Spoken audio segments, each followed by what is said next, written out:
Bueno, estamos estudiando en el tema del pastoreo de Jesucristo, el único pastor verdadero. Comenzamos con Juan capítulo 10. Él dice: yo soy el buen pastor. El buen pastor. Cuando leemos Juan, si leyeron Juan y si no, léanlo, capítulo 10, encontrar que el Señor Jesús no solo es el pastor. En ese mismo pasaje dice que Él es la puerta. Y más tarde dice: yo soy el buen pastor. Esa expresión yo soy, entonces está diciendo que Él es el único pastor divino capaz de, primero, dar su vida por las ovejas. Segundo, es el único verdadero pastor, porque el término pastor significa el que está de manera continua con su oveja. Él la está guiando, Él la está protegiendo. Me llama la atención que lo que hace que la oveja experimente seguridad es la presencia del pastor divino, el único pastor que nos pastorea aquí en esta vida y nos pastoreará por la eternidad. Nosotros tenemos una estructura de trabajo, de pastores humanos, y digo pastores humanos así porque los pastores humanos de ninguna manera pueden acercarse al verdadero pastor divino, porque estamos hablando de esto. El pastor divino es el único que puede estar presente con su oveja aquí, y está aquí con su oveja, y el día que la lleva, ¿para dónde la lleva? Para allá, para donde está Él, porque vamos a seguir con Cristo Jesús. Y esa es la realidad de lo que Él nos está hablando. Y estamos entonces, de ahí pasamos a Primera de Pedro capítulo 5. En Primera de Pedro capítulo 5, veíamos el domingo pasado que hay una forma de pastoreo de Jesús, el príncipe de los pastores. Es que Él usa a hombres frágiles, humanos, como sus instrumentos para Él pastorear a su pueblo, a su iglesia, a sus ovejas. Y hay ahí unos principios. Dice que debe hacerlo sin enseñorearse de las ovejas, porque las ovejas ya tienen a su propio Señor, que es Él, Hoy, entonces, estamos hablando de las obligaciones de las ovejas. Y en esto vamos a hablar 2 domingos. Hoy es el primero. Las obligaciones de las ovejas frente al pastoreo del príncipe de los pastores. Las obligaciones de las ovejas frente a su pastor divino. Allí en el pasaje de Primera de Pedro, capítulo 5, entonces vamos a leer estos versículos que están allí. Primera de Pedro capítulo 5, ¿me acompañan? Desde el versículo 5 hasta el 11, ¿listo? Dice así: igualmente, jóvenes, estad sujetos a los ancianos, y todos sumisos unos a otros, revestidos de humildad, porque Dios resiste a los soberbios y da gracia a los humildes.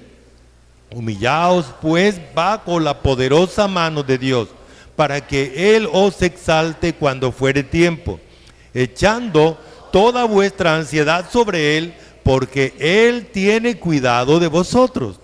Sed sobrios y velad, porque vuestro adversario, el diablo, como león rugiente, anda buscando a quien devorar, al cual resistid firmes en la fe, sabiendo que los padecimientos se van cumpliendo en vuestros hermanos en todo el mundo.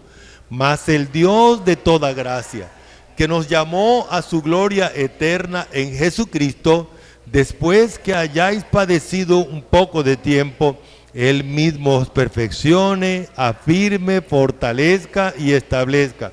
A Él sea la gloria y el imperio por los siglos de los siglos. Entonces, como introducción, la primera responsabilidad que nosotros tenemos frente al pastoreo del príncipe de los pastores es estar sujetos. Es estar sujetos al príncipe de los pastores. La iglesia o grey de Dios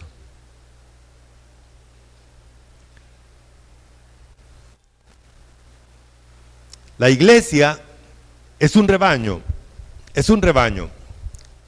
Esta figura que Dios está utilizando aquí como era muy usual en la época bíblica. Había unas ovejas y había una persona que cuidaba las ovejas.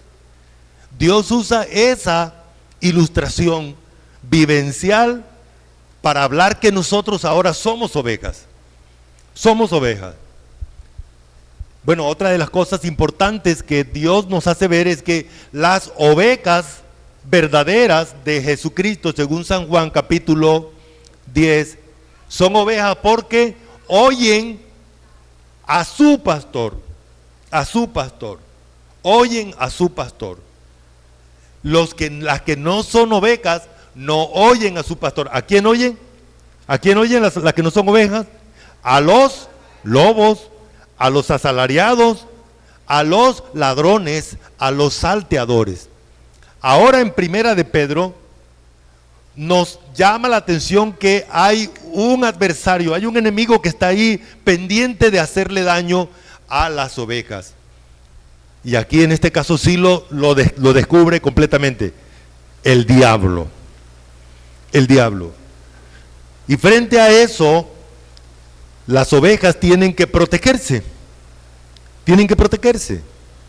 La primera manera como Dios nos enseña la responsabilidad de las ovejas en este pasaje que estamos utilizando es estar sujetos a los ancianos que pastorean bajo el liderazgo del príncipe de los pastores. Estar sujetos.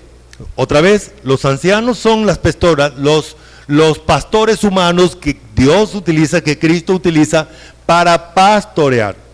Aquí entonces tenemos un gran problema, porque hay mucha gente que se autotitula pastor. Dice, yo soy pastor. Es más, ahora han pulido algunos títulos. No, ese pastor es como un título como muy poquito. Mejor yo soy apóstol, porque el apóstol sí es un poco más grande, más poderoso, como Pablo, como tal. No, yo soy profeta. No, yo ahora soy... Y comienzan a autotitularse. Pues el término anciano es acuñado en la Biblia para mostrarnos de que hay unas personas que Dios usa. Y una de las formas como esas personas se identifican es que estas personas están totalmente sometidos a Cristo Jesús.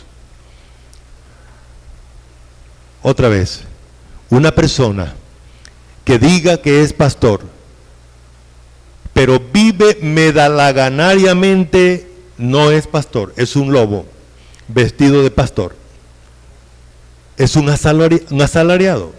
Es un ladrón que viene a hacerle daño a otros y utiliza un título para acercarse a las personas y destruirlas. Así es como Dios dice.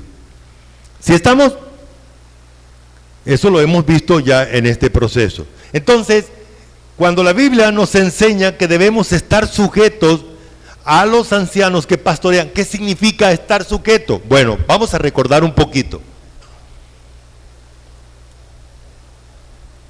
Para entender lo que significa estar sujeto, nos toca recordar que hay alguien allá en la cúspide gobernando, dirigiendo todo.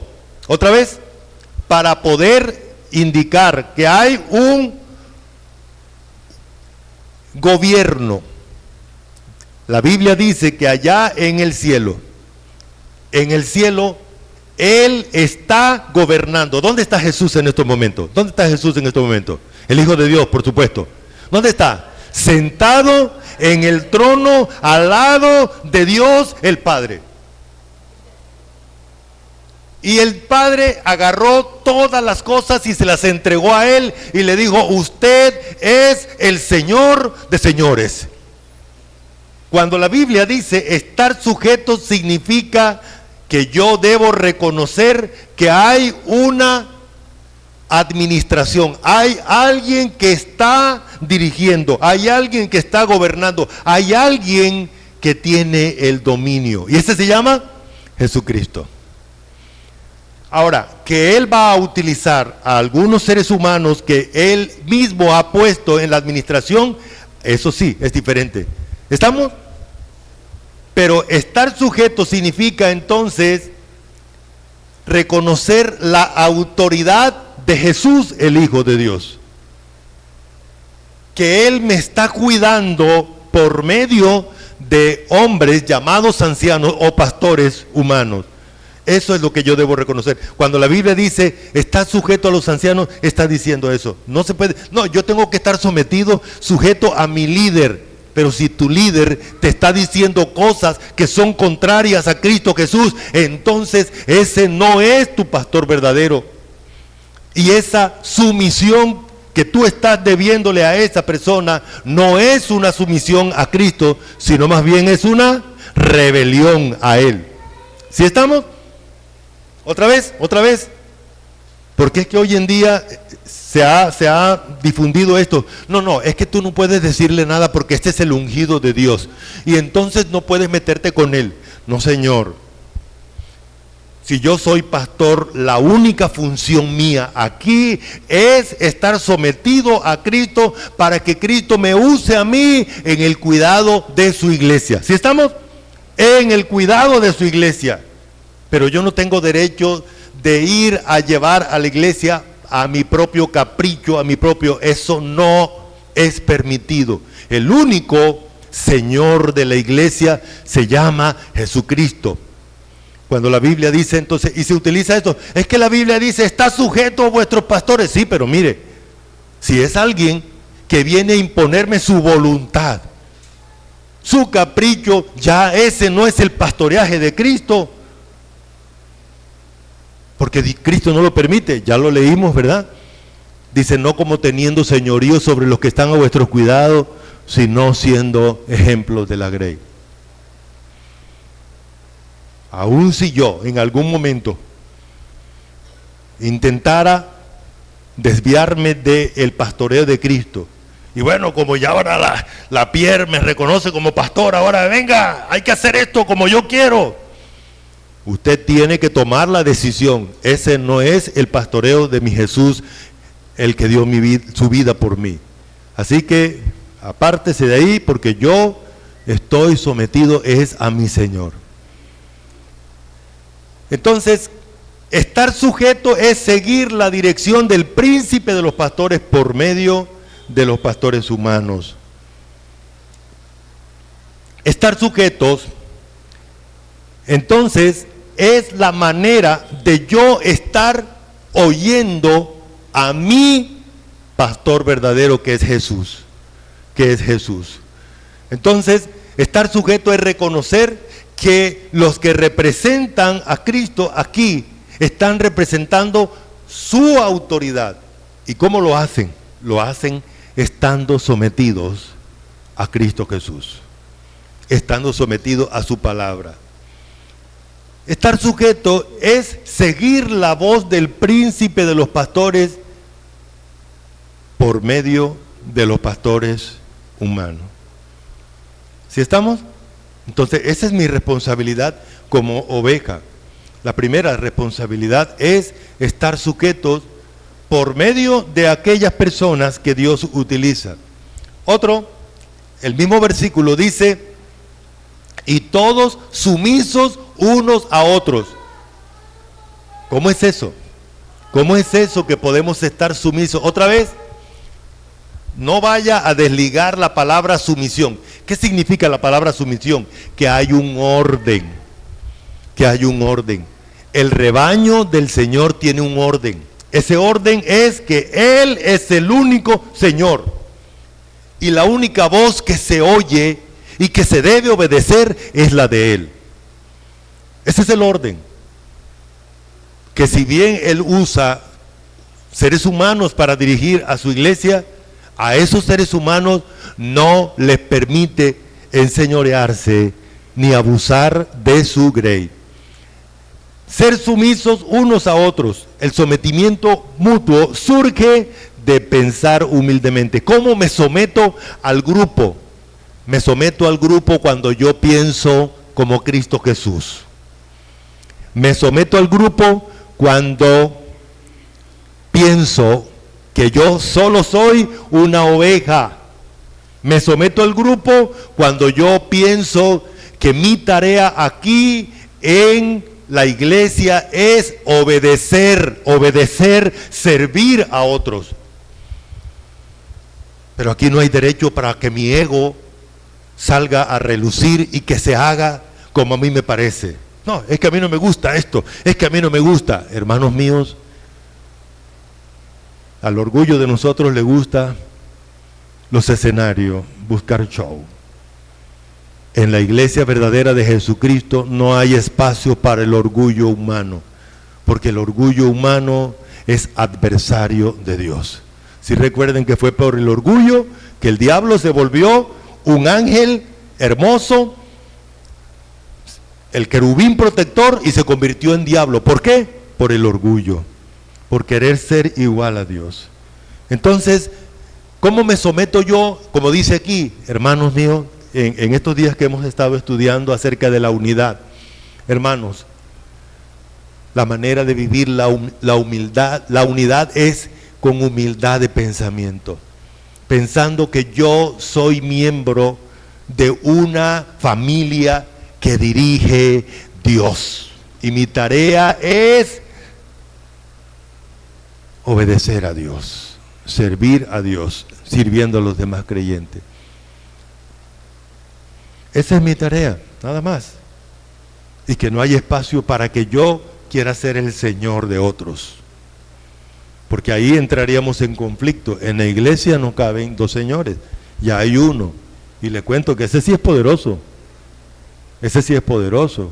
Con su palabra creó todo, y como él mismo dijo, yo vine a dar mi vida y la recuperé, me levanté con poder, me senté allá, y ese sí tiene poder. Si no, pregúntele a Saulo de Tarso cuando iba por ahí a perseguir a los creyentes. Desde allá, desde el tercer cielo, le mandó un chorrito de su poder, de su gloria, y quedó ciego. Bueno, ser sumisos los unos a los otros es también, como dice Efesios 5:21, someteos unos a otros en el temor de Dios. Mire, hermanos, el temor de Dios es algo que Dios pone en el creyente para que yo aprenda a respetar a Dios y respetar a mi otro hermano. El temor de Dios hace que respete, que valore a la otra persona, que vea a la otra persona como lo que es. ¿Qué es? Es un hijo de Dios. Es alguien que tiene valor eterno y yo debo respetarle como tal. No que es hombre, que es mujer, igual es criatura de Dios, es un hijo de Dios, es una hija de Dios, y yo debo darle el respeto. Y así entonces se mantiene el temor de Dios entre nosotros, llevándonos a someternos mutuamente. Yo no voy a hacerte daño porque te veo como lo que tú eres, según Dios. Otra manera, como dice Filipenses 2:3, ¿me acompañan leyendo? En la parte negra dice, nada hagáis por contienda o por vanagloria, antes bien con humildad, estimando cada uno a los demás como superiores. El orgullo de nosotros nos hace creer que los demás son menos que yo, saben menos que yo, pero aquí no hay espacio para el orgullo. La sumisión mutua es cuando yo pienso que mi hermano es superior. Por algo Dios murió, mandó a su hijo para que muriera por él. Y saben ustedes que otro creyente es tan valioso que si alguien lo toca, Cristo va a salir en su defensa, porque es de mucho valor. Por eso yo prefiero, como dice el versículo, yo prefiero no contender con el hermano. ¿Por qué? Porque si yo me pongo a contender con el hermano, alguien va a salir en defensa de él. Aquel que es poderoso, aquel que murió, aquel que dio su vida para salvar a mi hermano, también va a salir en defensa de él. Y yo no me quiero meter en problemas con Cristo. Así es. Por eso dice el versículo, nada hagáis por contienda ni por vanagloria. Hermano, ¿qué tengo yo que vanagloriarme si yo no tengo nada? Todo lo que tengo es dado por el Señor. La tercera obligación que las ovejas tienen, la tercera obligación de las ovejas tienen es revestirse de humildad. Hermanos, la Biblia nos enseña que el gran problema de nosotros es aquí en la mente. Bueno, nosotros hablamos de la mente aquí, porque aquí está el cerebro, pero el cerebro no es la mente. La mente es algo intangible. La mente está en lo más interno de nuestro ser, en nuestro espíritu. Y es esa capacidad de pensar, de procesar pensamientos y de llegar a tomar decisiones en base a eso que pensamos. Entonces, por esa razón la Biblia habla de, aquí la mente es como nosotros nos vestimos. Mire lo que hicieron esta mañana, se bañaron, fueron allá a su closet y bueno, ahora voy a ir de azul, voy a ir de rojo, voy a ir de negro, voy a ir de... Eso es lo que voy a exhibir. Así que cuando Dios habla aquí de revestirse, significa meternos dentro de la humildad. Meter la mente dentro de la humildad. O también meter la humildad dentro de la mente para que cuando hablemos con humildad. Para que cuando actuemos con humildad. Para que cuando lleguemos a ejecutar algo, lo hagamos bajo la humildad. Dice el versículo, revestidos de humildad, ¿por qué? ¿Por qué? Porque Dios resiste a los soberbios y da gracia a los humildes. Entonces, revestirse de humildad es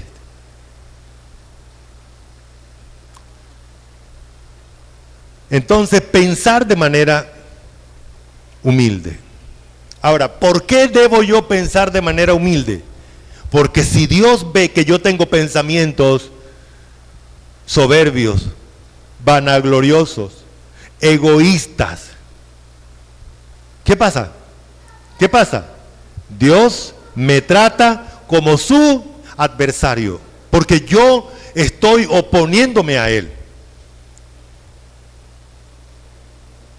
Mire lo que dice el versículo, Dios resiste. La palabra resistir es ponerse en contra.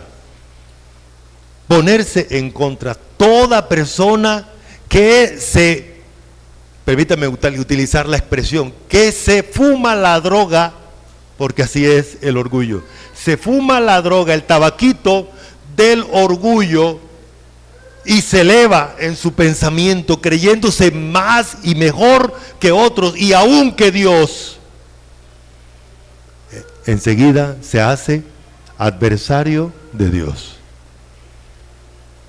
Se hace adversario de Dios. ¿Y por qué digo la droga del orgullo? Porque el orgullo no nos deja ver las cosas como son. El orgullo no nos deja ver las personas como son. Cuando miramos a la otra persona, la vemos más pequeña, la vemos sin valor, insignificante, la vemos que no sabe, porque el único que sé soy yo. Así es, por eso digo que es una droga, el orgullo, es un veneno, envenena los pensamientos y frente a ello, entonces eso nos aleja de Dios. Yo puedo decir que soy el superpastor, que soy el super espiritual, pero si el orgullo se ha apoderado de mis pensamientos, Dios y yo no estamos en comunión. Porque Dios no va a tener comunión con un orgulloso. Mire lo que le pasó a Satanás. Y ojo con esto, porque Dios le permite a Satanás que vaya al cielo. ¿Cierto? Job, Dios le permite a Satanás que vaya al cielo. ¿Pero tiene Dios afinidad con Satanás? No. ¿Tiene Satanás afinidad con Dios? No. Los caminos de ellos son distintos. Así es una persona que contamina sus pensamientos con el orgullo.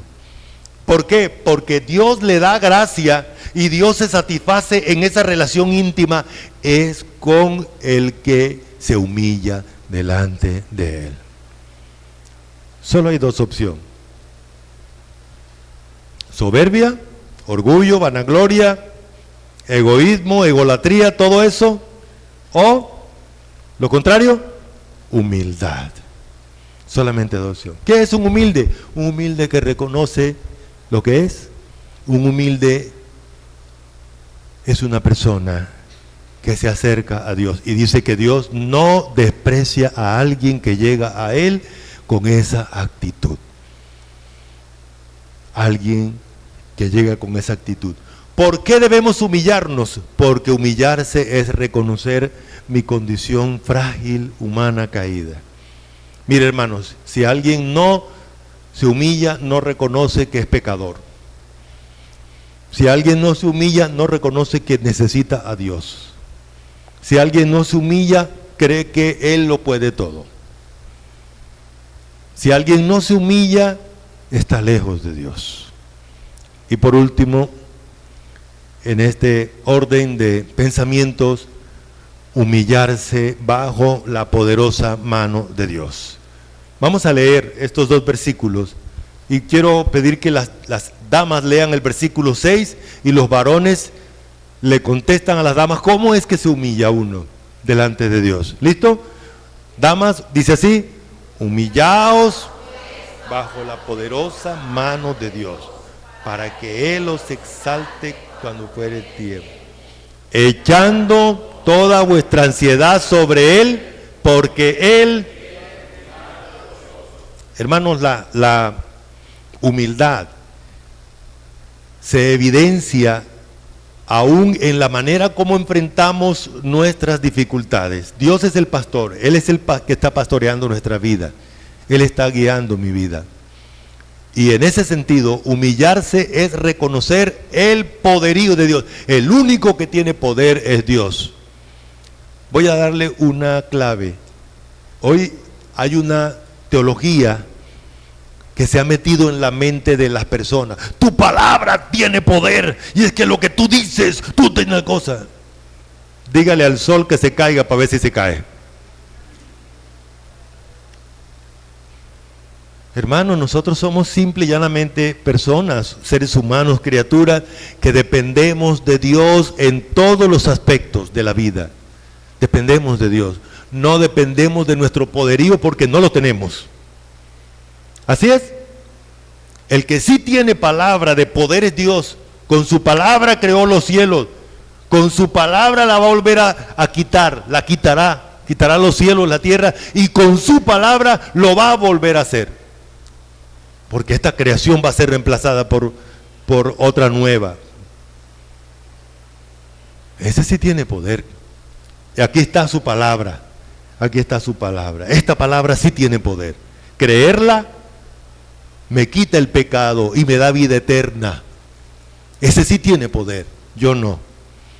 Entonces, cuando la Biblia habla de Dios, es el que tiene poder. Por esa razón dice el versículo: humillaos pues bajo la poderosa mano de Dios. Porque ¿qué es humildad? Humildad es reconocer que el poderoso es Dios y que yo soy débil criatura. Humillarse es depender de que Dios me va a exaltar. Bueno, en ese sentido, Dios me va a exaltar. Pero antes de exaltarme, Dios me va a permitir que mi orgullo sea pisoteado. El orgullo es lo que nosotros más protegemos. Permítame decirle que Dios planeó que el orgullo de nosotros fuera pisoteado. ¿Sabe por qué? Porque el orgullo no es realista. El orgullo nos hace creer que somos superiores, que somos más, que tal cosa. Y precisamente la vida se trata es en reconocer mi fragilidad. Por ejemplo, Tú y yo tenemos un problema, que el único que puede quitarlo es Jesús. Los judíos están lejos de Dios, siendo el pueblo de Dios. ¿Sabe por qué? Porque Dios mandó a su Hijo para que muriera por sus pecados y ellos lo despreciaron y lo mataron. Y no lo aceptan. Hoy en día el pueblo de Israel no quiere a Jesús. Ellos están esperando a su propio Mesías, pero no quieren a Jesús. ¿Y sabe qué? Todos aquellos que aceptan que Jesús murió por sus pecados, a esos Dios les da vida eterna. Entonces, humillarse es echar toda ansiedad sobre Él, todo lo que me sobrecarga, todo lo que me causa angustia, debe ser echado. Es para que yo lo eche. Los problemas de la vida de nosotros son para que aprendamos a echárselos sobre Dios, no para que nosotros los carguemos.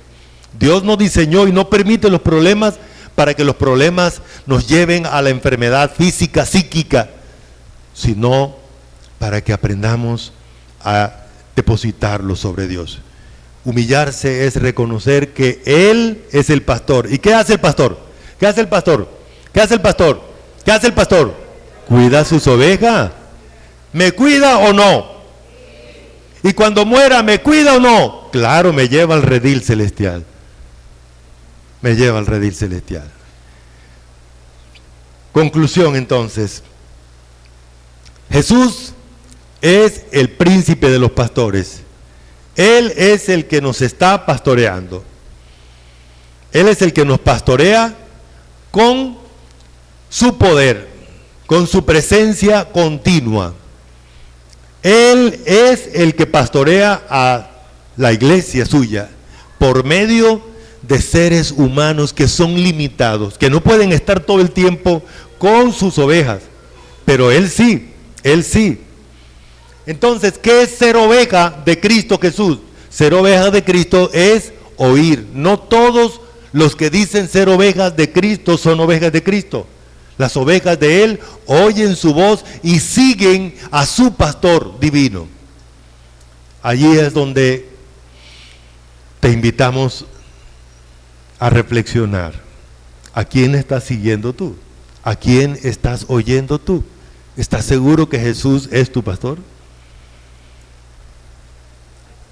Bueno, si eres oveja de Cristo, estás protegido por el pastor que dio su vida por ti. Número 3, las ovejas dependen del poderío de Dios con humildad, esperando su exaltación y echando toda angustia, toda ansiedad sobre Él.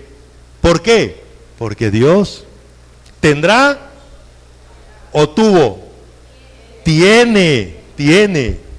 Y mañana lunes, y el martes, y el otro domingo, pues ese tiene es eterno.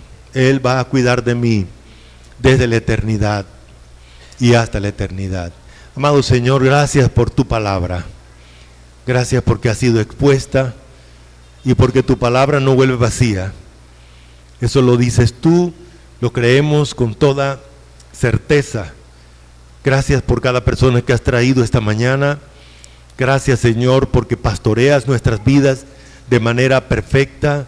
Gracias, Señor, porque nos has dado al pastor maravilloso que dio su vida para que nosotros pudiéramos ser rescatados de nuestros pecados. En el nombre de Jesucristo. Amén. Gracias, hermanos. Continuamos con la dirección.